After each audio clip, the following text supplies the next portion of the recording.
রিয়াদের রাত গভীর। সৌদি আরবের রাজপ্রাসাদে সোনালী আলো ঝিকমিক করছে। যুবরাজ মোহাম্মদ বিন সালমান তার সাদা থোবের কাপড় গুটিয়ে বসে আছেন। হাতে একটি সোনার কলম, সামনে ছড়ানো বিলাসবহুল প্রকল্পের নকশা। নিয়ম, মধ্যপ্রাচ্যের ভবিষ্যৎ। দূরে গাজায় আগুন জ্বলছে, ফিলিস্তিনের মাটি রক্তে ভিজে যাচ্ছে, বোমার শব্দে কেঁপে উঠছে আকাশ। কিন্তু মোহাম্মদ বিন সালমানের ভ্রুক্ষেপ নেই। তিনি তার পরিকল্পনায় মগ্ন।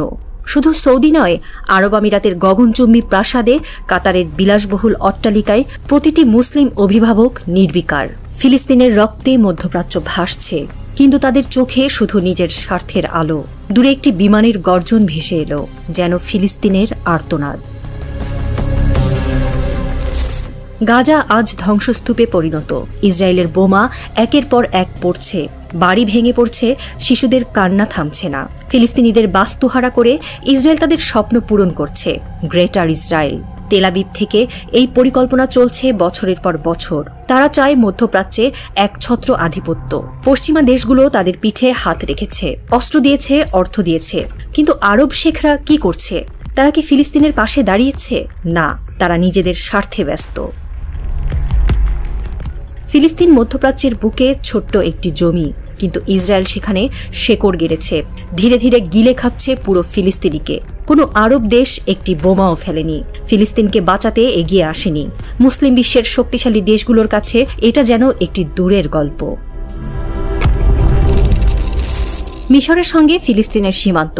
মুসলিম বিশ্বের একটি শক্তিশালী দেশ, সামরিক শক্তি আছে, জনগণের মনে ফিলিস্তিনদের জন্য সমর্থন আছে। কিন্তু মিশর চুপ। গাজায় হামলা চলছে, রক্ত ঝরছে। মিশর একটি পদক্ষেপ নিলেই অনেক কিছু বদলাতে পারত, কিন্তু তারা নড়েনি। কেন?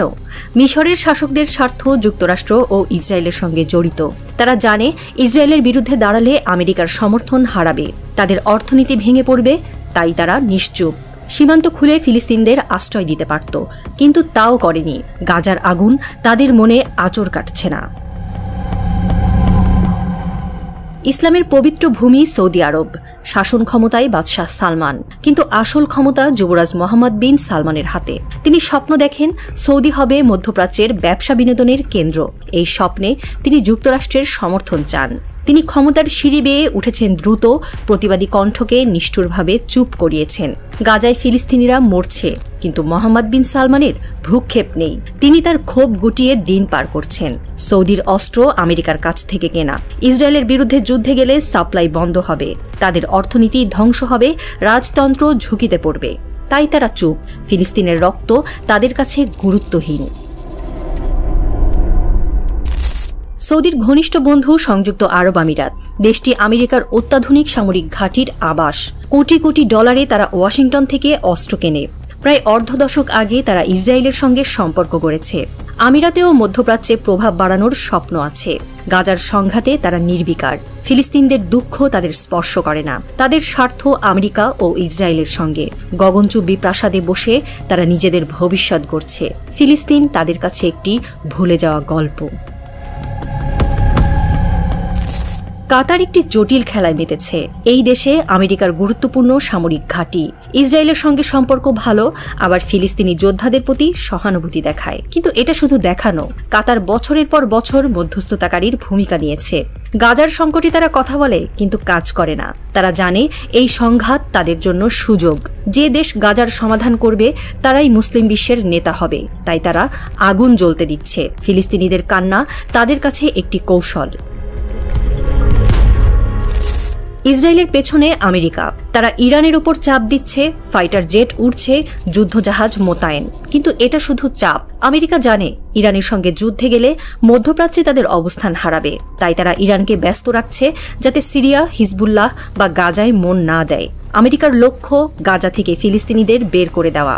তারপর তারা চুপচাপ চলে যাবে। আরব শেখরা এই খেলায় নীরব দর্শক। তাদের অস্ত্র কেনা ক্ষমতা সীমিত। তারা ইসরায়েলের বিরুদ্ধে দাঁড়াতে পারবে না। গাজায় এখন শুধু ধ্বংস। আরব শেখদের নীরবতায় ইসরায়েল জিতছে, ফিলিস্তিনিরা একা। কিন্তু এই নীরবতা কতদিন? মুসলিম বিশ্ব কি জাগবে? রিয়াদের সেই রাতে মোহাম্মদ বিন সালমান তার ক্ষোভ গুটিয়ে ঘুমিয়ে পড়লেন।